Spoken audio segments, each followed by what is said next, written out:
Hi, my friends. Today I want to present you a new story. Enjoy watching it.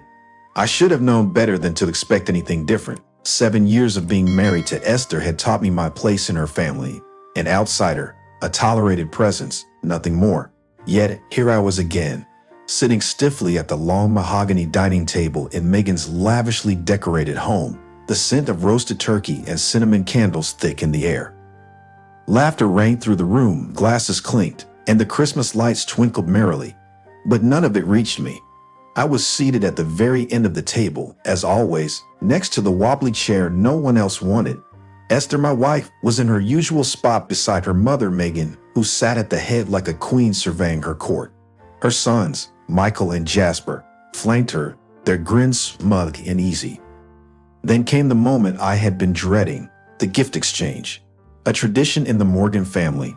Megan, always the orchestrator of this ritual, being as she passed out meticulously wrapped packages, each bearing a name in her flawless cursive. To Michael, she announced grandly, handing him a large box. To Jasper, she sang, placing another in her younger son's eager hands. One by one, everyone received their gifts. Even Esther giggled as she accepted her present, a velvet-wrapped box no doubt containing some expensive trinket. My stomach tightened as I watched the pile of gifts dwindle. Still, I held on to the foolish hope that maybe, just maybe, this year would be different. Finally, Megan clapped her hands. "That's everyone," she declared cheerfully. Silence stretched across the room. My hands curled into fists under the table. Jasper snorted. "Oh wait, did we forget someone?" Michael smirked. "Nah, Connor doesn't count." A burst of laughter erupted around the table, sharp and cutting. Even Esther chuckled beside me, nudging my arm as if to say, "Don't be so sensitive." I swallowed hard, forcing a tight smile. "I guess I've been naughty this year." Megan waved the hand dismissively. "Oh, you know how it is, dear. We just forgot." Forgot. That one word settled in my chest like a stone. 7 years, and I had never been anything more than an afterthought. I wasn't one of them. I never would be. I pushed my chair back, the legs scraping loudly against the floor. The laughter died down, eyes shifting to me. Megan arched a perfect eyebrow, clearly amused by my reaction. "Leaving so soon?" she teased, sipping her wine. I forced my voice to remain steady. "No," I said calmly, reaching into my coat draped over the chair. "Actually, I have a gift to give." I'm going to Megan's, who barely glances up, her eyes filled with amused condescension. "Since you all forgot about me," I say, voice smooth but firm, "I made sure not to forget about you, Megan. A little Christmas surprise." Megan eyes the box with thinly veiled disdain. "Oh, Connor, you shouldn't have," she drawls, snatching it from my hand. The rest of the family watches with mild curiosity, clearly expecting something petty and insignificant. With an exaggerated sigh, Megan tugs the ribbon loose and tears into the wrapping. The room is quiet now, the kind of silence that thickens the air just before a storm. She lifts the lid and pulls out a stack of crisp documents. Her manicured fingers tremble slightly as she flips through the first few pages, her eyes narrowing. Her expression darkens. "What the hell is this?" she hisses, holding the papers at arm's length as if they might burn her. I cross my arms. "Go ahead. Read it out loud." Megan's throat bobs in a dry swallow. Franklin, her husband, leans over, his face shifting from mild interest to deep concern as he scans the text. Jasper moves to his mother's side, his brow furrowed. "Megan, what is this?" Franklin asks, his voice edged with suspicion. She doesn't answer. Her lips part, but no words come out. Michael, impatient, snatches a page from her hand and reads aloud. "Evidence of tax fraud, unreported business earnings, illegal financial transactions."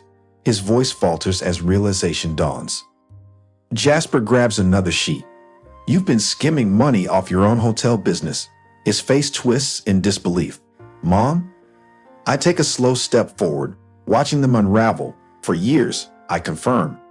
Underreporting income, falsifying deductions, moving money into private accounts. IRS wouldn't be pleased, would they? Megan's face turns a sickly shade of pale, her breath coming in sharp, quick bursts. This is a joke, she snaps. You think you can? No joke. I cut her off. Every number checked, every document traced, and you know what the best part is? I pause, savoring the moment. It's all admissible in court. The room is frozen in time. Esther has gone rigid beside Megan, her face drained of color. Michael and Jasper exchange a glance, no longer smug, no longer laughing. Franklin's voice is a low growl. You've been lying to me, Megan. Megan shakes her head wildly, but the proof is right in front of them.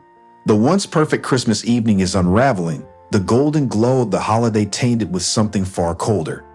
As I return to my seat, the chaos begins. The papers shake in Franklin's hands as he scans them again, as if rereading might change the damning truth printed on them.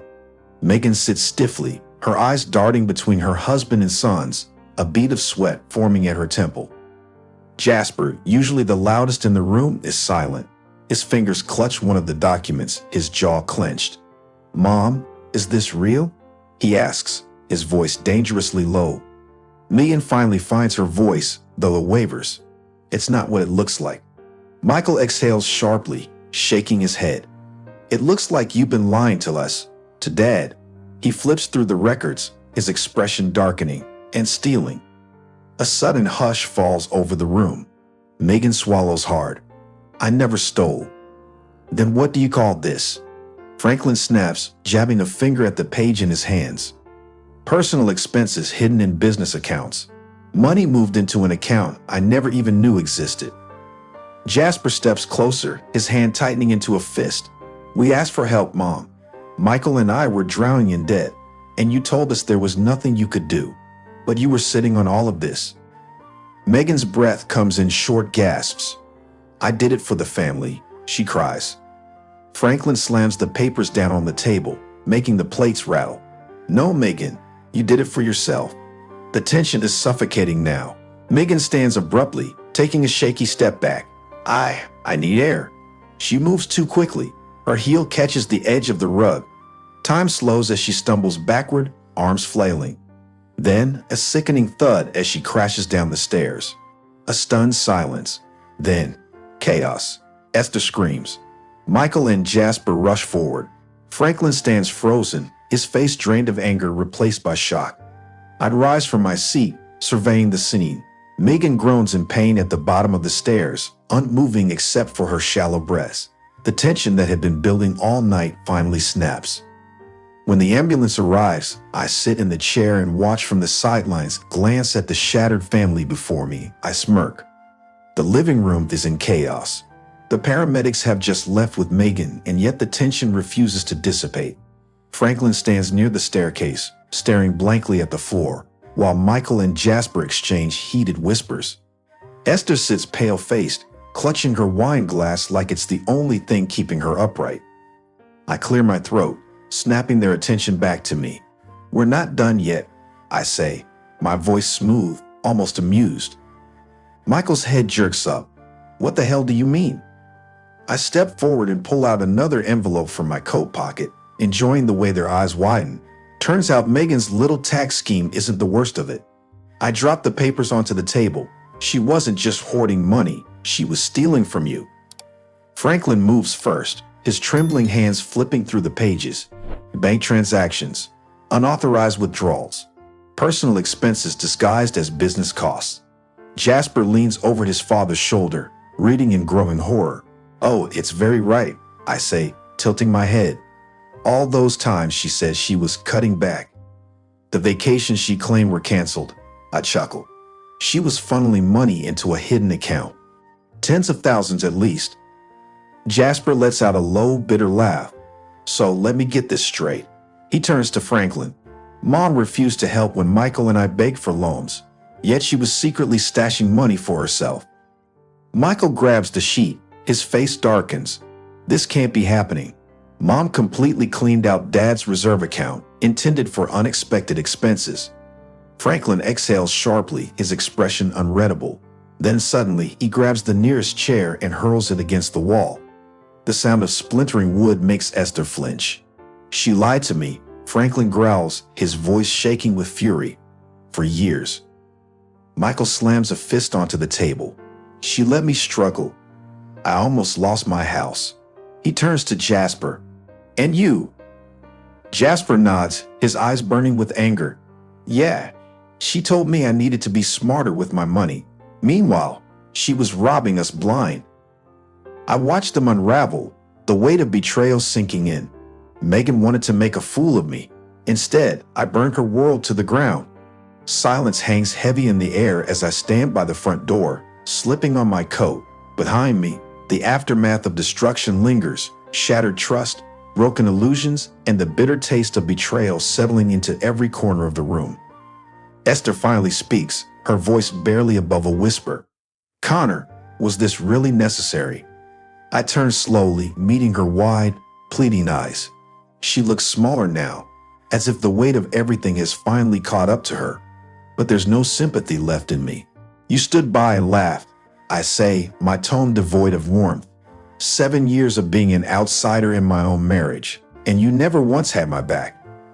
Franklin is still hunched over the table, gripping his forehead, while Michael and Jasper pace the room, muttering curses under their breath. The family that once took so much joy in humiliating me now sits in ruins. Pausing at the doorstep, I glance back one last time. Merry Christmas to all, I say with a smirk, and prosperity to your toxic family. Then, without hesitation, I walk away. A week later, the divorce papers are signed, and for the first time in years, I finally have something priceless: my freedom. Friends, what do you think of this story? Write your opinion in the comments. Would you like more stories? Don't forget to subscribe and hit the bell button so you don't miss any videos. See you tomorrow.